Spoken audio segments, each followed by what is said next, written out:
Hi friends, हूँ छूँ टीनानी वातोमांथी टीना from सूरत। अत्यारे आवी गई छूँ चोरी मायरा प्रभु माधवरायजीनी विवाह स्थली मधुवનમાં। तो આપણે હવે અત્યારે વિવાહ સ્થલી જોવાની છે। પ્રભુના વિવાહ તો કાલે છે 12ના દિવસે, પણ આજે આપણે ચોરી માયરા એટલે કે વિવાહ સ્થલી આખી જોવાની છે। તો બની રહો મારી સાથે। થેન્ક યુ સો મચ, બની રહો મારી સાથે।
હવે આપણે વનમાં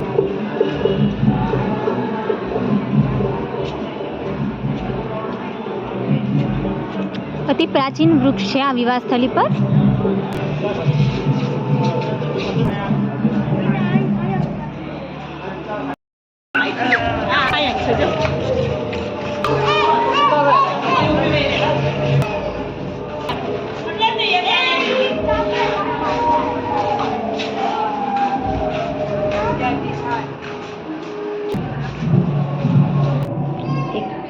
આ મૂળ મંડપ સ્થાન છે જ્યાં પ્રભુના રૂક્ષ્મણીજી સાથે વિવાહ થયા હતા,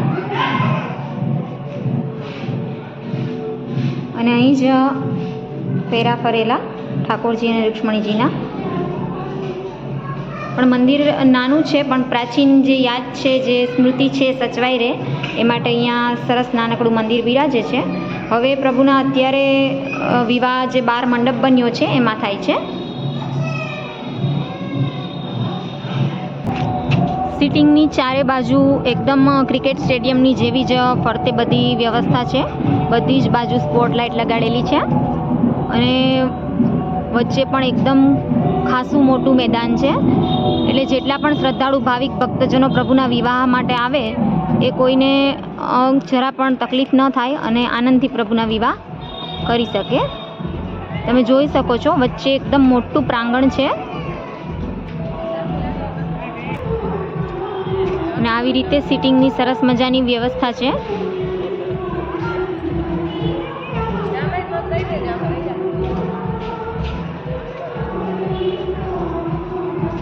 આ મુખ્ય મંડપ છે જ્યાં અત્યારે મતલબ ઠાકોરજીના વિવાહ કાલે થવાના છે, અને સરસ અહીં પણ પથ્થર પર જે કોતરકામથી જે સરસ મજાનું એકદમ સરસ કલાકૃતિથી સુંદર એવો વિશાળ મંડપ બનાવેલો છે।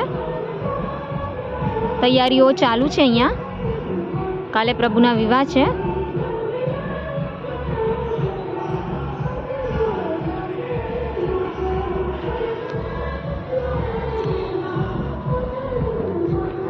કાલે આ વિવાહ સ્થલી એકદમ વૈષ્ણવો ભક્તો, ભગવત ભક્તોથી અને શ્રદ્ધાળુઓ પ્રભુના વિવાહ કરવા આવેલા સ્થાનિક અને બહારગામથી પધારેલા મહેમાનોથી ભરાઈ જશે। અને મને એવું હતું કે એકવાર ચોરી માયરા વિવાહ સ્થલીનો એક જ્યારે કોઈ મતલબ પબ્લિક ન હોય ત્યારે સરસ મજાનો એક આપણે વ્યૂ જોઈએ અને દર્શન કરીએ।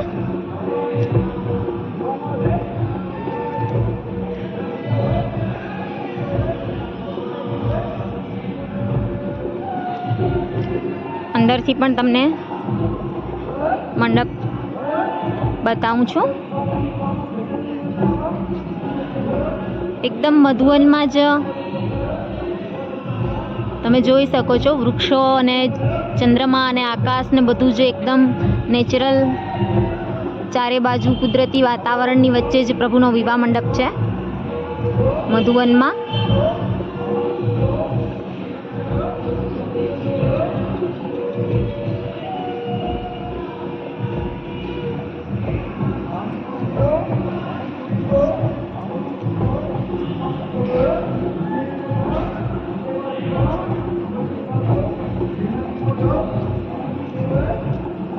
ચારે બાજુ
ફ્રેન્ડ્સ, અહીંયા ચોરી માયરાએ એટલે કે મંડપ ઠાકોરજીનો વિવાહ સ્થળી છે ત્યાં પણ સ્ક્રીન લાગેલી છે અને ડોમમાં જે સ્ટેડિયમમાં કાર્યક્રમ થઈ રહ્યા છે એ બધા અહીંયા આપણે સ્ક્રીન પર જોઈ શકીએ છીએ.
માધવપુરમાં જે મેઇન જગ્યા છે ત્યાં બધે જ સ્ક્રીન લગાડવામાં આવી છે, જેથી જે કંઈ મતલબ ડોમમાં સ્ટેડિયમમાં થાય છે સાંસ્કૃતિક કાર્યક્રમો એ શ્રી માધવરાયજીના મંદિરે પણ એક સ્ક્રીન છે, ત્યાંથી બી જોઈ શકાય. અહીંયા ચોરી માયરાએ પણ એક સ્ક્રીન છે, એક આપણે રૂક્ષ્મણી મંદિર જે છે ત્યાં પણ સ્ક્રીન લાગેલી છે.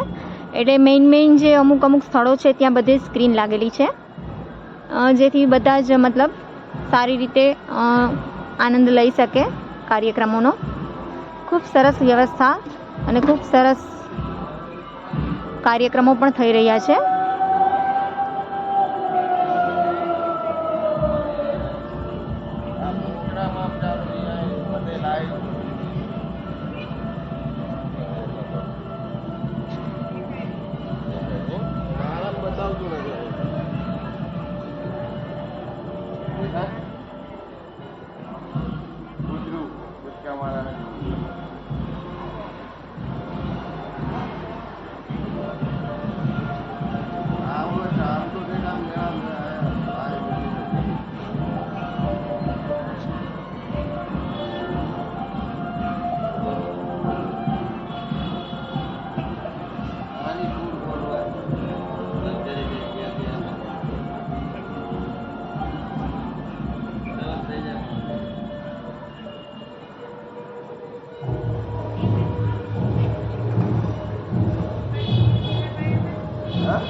તો આપણે ખૂબ સારી રીતે અહીંયાથી જ સાંસ્કૃતિક કાર્યક્રમો જોઈ શકીએ છીએ.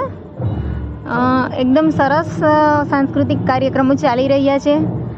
તો મને થયું કે ચોરી માયરાથી અહીંયાથી સ્ક્રીન પરથી જ આપણે થોડું તમને બધાને મારા વ્યુઅરને બતાવું.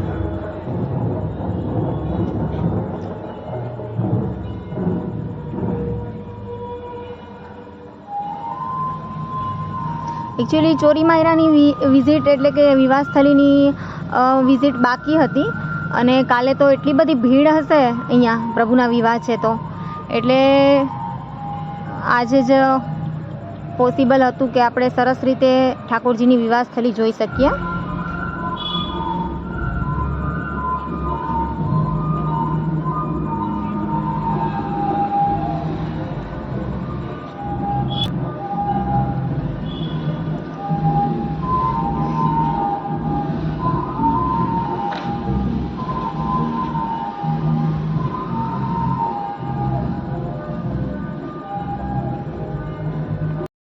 તો ફ્રેન્ડ્સ, આપણે ઠાકોરજીના વિવાહ તો જોશું જ, આપણે અવશ્ય જોશું, પણ મારી ઈચ્છા એવી હતી કે એકવાર જ્યારે ભીડ ન હોય ત્યારે વિવાહ સ્થળી આપણે આખી જ જોઈએ. અહીંયા જે જીર્ણોદ્ધાર થયો છે, જે સરસ મજાની કલાકૃતિ અને કોતરકામ થયું છે, જે પથ્થર પર કારીગરી થઈ છે અને જે વિશાળ પ્રાંગણ છે, જે સરસ મજાનું કુદરતી વાતાવરણ છે, એ બધું જ મારા વ્યુઅર્સ સાથે શેર કરવાની ઈચ્છા હતી. એટલે મને એમ થયું કે જ્યારે કોઈ ભીડ ન હોય ત્યારે જ આપણે આ વિડીયો લઈએ. બાકી આપણે ઠાકોરજીના વિવાહ તો ચોક્કસથી અહીંયા વિવાહ મંડપમાં કરવા આવવાના જ છે અને ચોક્કસથી એના વિડીયો તો તમારી સાથે શેર કરીશ જ. એટલે આપણે ઠાકોરજીના વિવાહ ફરીથી અહીંયા વિવાહ સ્થળી આવીને જોશું. બની રહો મારી સાથે ટીનાની વાતોમાં. લાઈક કરો, શેર કરો અને સબસ્ક્રાઈબ કરો જલ્દીથી.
ફ્રેન્ડ્સ, કેવું લાગે છે તમને અહીંયા ચોરી માયરા ઠાકોરજીની વિવાહ સ્થળીના દર્શન કરીને? ચોક્કસથી કોમેન્ટમાં જણાવજો. મારી આ ચેનલને સબસ્ક્રાઈબ ન કર્યું હોય તો ચોક્કસથી કરી દેજો, લાઇક કરજો, શેર કરજો.